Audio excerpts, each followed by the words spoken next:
Assalamualaikum warahmatullahi wabarakatuh. Perkenalkan, nama saya Dawinya Khairani dengan NIM 240020111. Di sini saya akan membuat tugas tentang menganalisis komunikasi internal dalam organisasi. Pertama, fungsi dari pesan atau informasi atau message, karena yang komunikasi itu sendiri adalah proses pertukaran informasi atau pesan yang disampaikan oleh seseorang yang kita sebut sebagai komunikator kepada komunikannya. Siapa komunikatornya dan siapa komunikasinya dan apa isi pesannya. Nah, sekarang dari proses pesan yang kita lihat apa sebenarnya fungsi dari pesan ini dalam sebuah organisasi. Karena pesan ini tidak hanya sekadar ide dan tidak hanya sekadar informasi. Karena dalam konteks formal, dalam konteks organisasi ini kita akan bisa bicara soal tugas atau soal kewajiban. Setiap pesan atau informasi yang berhasil orang atau yang disampaikan seseorang dimanapun mereka berada sebenarnya punya maksud dan tujuan. Begitu juga dengan pesan atau informasi yang dikirimkan dalam sebuah organisasi, lembaga atau perusahaan pasti ada tujuan, ada alasan tertentu.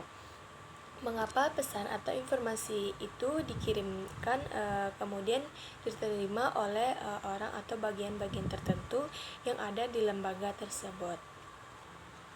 Ada beberapa fungsi dari pendapat Kan Kay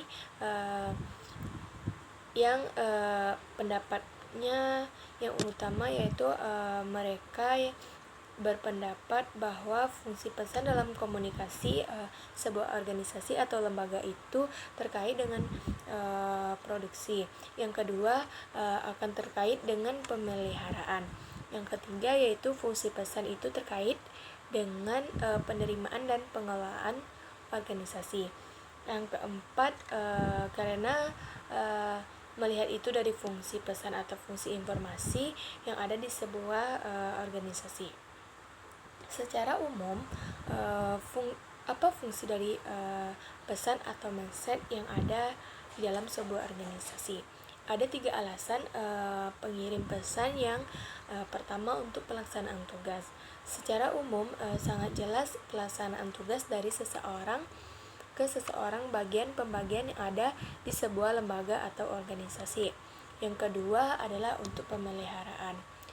Yang ketiga untuk manusia, jadi dia melihat tugasnya pemeliharaan atau kemanusiaan itu. Jadi pesan itu adalah untuk menyebarkan informasi yang disampaikan atau pesan yang disampaikan itu. Tujuannya adalah untuk membujuk, menyebut seseorang, satu lembaga, membujuk satu bagian, membujuk untuk atau melakukan sesuatu yang sesuai dengan apa yang diinginkan itu dari fungsi pesannya. Dilihat dari garis perintah bahwa pesan disampaikan adalah bermaksud untuk memberikan perintah. Selanjutnya memberikan instruksi.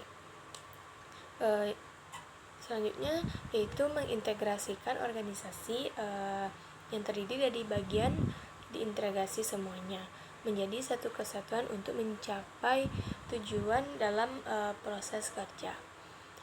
Hanya bisa melalui fungsi-fungsi komunikasi, dan itu adalah fungsi dari pesan atau mindset, karena komunikasi itu intinya adalah yang dipesan itu sendiri, proses pertukaran pesan. Makanya teori ini mengambil maksud yang kelima itu adalah untuk integrasi organisasi, dan biasanya memang pendapat Irene sangat umum dan dia bisa digunakan dipakai oleh siapapun dalam menyepakati atau melihat fungsi dalam pesan setiap organisasi.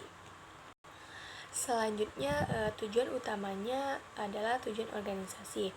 Nah, bagaimana mengintegrasikan semuanya adalah melalui fungsi pesan.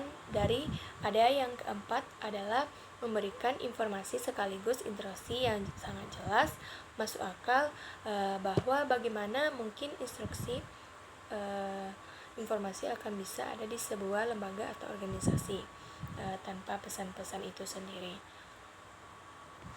Fungsinya adalah sebagai informasi buat semua orang, sebagai instruksi juga untuk melakukan seperti apa, jadi sama saja dengan pesan yang sekarang. Misalnya pesan kepada saudara untuk menganalisis, membaca, kemudian mendesain, dan secara sederhana membuat, kemudian lalu bentuk versi secara umum. Secara umum, fungsinya yang pertama adalah pesan tugas, maksudnya adalah pesan-pesan berfungsi.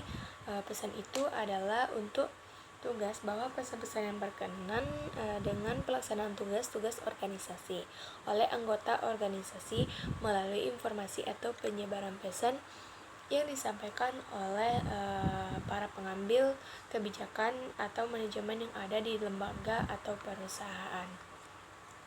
Fungsi yang kedua yaitu fungsi pesan pemeliharaan. Maksudnya adalah kata pemeliharaan tentu saja berkenaan dengan kebijaksanaan atau aturan lain dari organisasi. Pesan ini membantu organisasi untuk tetap hidup kekal, wujud hidup abadi dalam jangka waktu yang lebih panjang. Seterusnya yang ketiga yaitu fungsi ini terkait dengan manusianya, kemanusiaannya. Artinya ada kondisi apa sifatnya verbal atau yang disampaikan oleh perusahaan atau mengambil kebijakan melalui aturan-aturan lain atau kebijakan-kebijakan yang sudah dikembangkan. Selanjutnya, fungsi yang paling kuat bagi sebuah organisasi dari pesan itu adalah fungsi pembaruan, bahwa pemberontakan terjadi melalui penguatan fungsi-fungsi pesan atau informasi yang disebarkan, yang dikirim secara baik melalui jaringan yang jelas, sehingga setiap orang akan mengikutinya.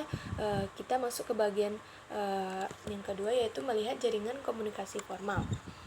Jadi dalam organisasi, sebenarnya dalam sebuah lembaga atau perusahaan, yang jaringan komunikasi formal itu biasanya mengalir dari atas ke bawah ke atas atau horizontal, tapi mungkin jarang komunikasi itu pada prinsipnya dibedakan. Jaring komunikasi formal dan informal itu pertama dilihat dari sisi jaringan formal. Bukan berarti dalam sebuah organisasi tidak ada jaringan formal. Jaringan informal tidak penting, malah kadang-kadang jaringan komunikasi informal jauh lebih penting dibandingkan formal, dan juga begitu sebaliknya.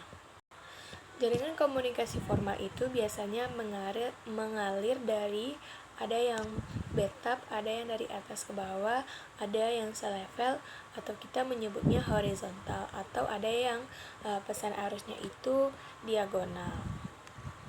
Jadi selanjutnya, pentingnya komunikasi internal ini dapat berperan penting dalam menyelesaikan konflik yang tentunya tak dapat terhindar dalam organisasi, di mana komunikasi internal yang baik akan lebih cepat dalam memahami kepahaman yang meluruskan duduk permasalahannya itu sendiri.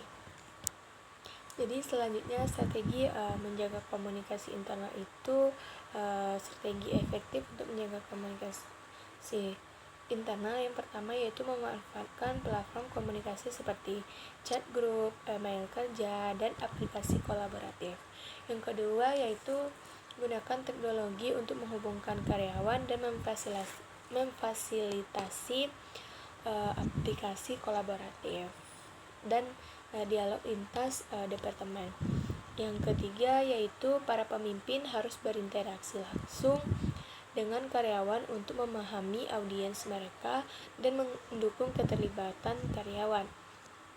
Selanjutnya yang terakhir yaitu menyiapkan gaya bicara dan tone yang tepat saat berbicara dengan atasan untuk mencapai efisien percakapan yang tepat sasarannya. biasanya berhubungan dengan tugas-tugas atau tujuan kemanusiaan, koordinasi, pemecahan masalah, dan lain sebagainya. Hanya itu yang dapat saya sampaikan. Terima kasih. Assalamualaikum warahmatullahi wabarakatuh.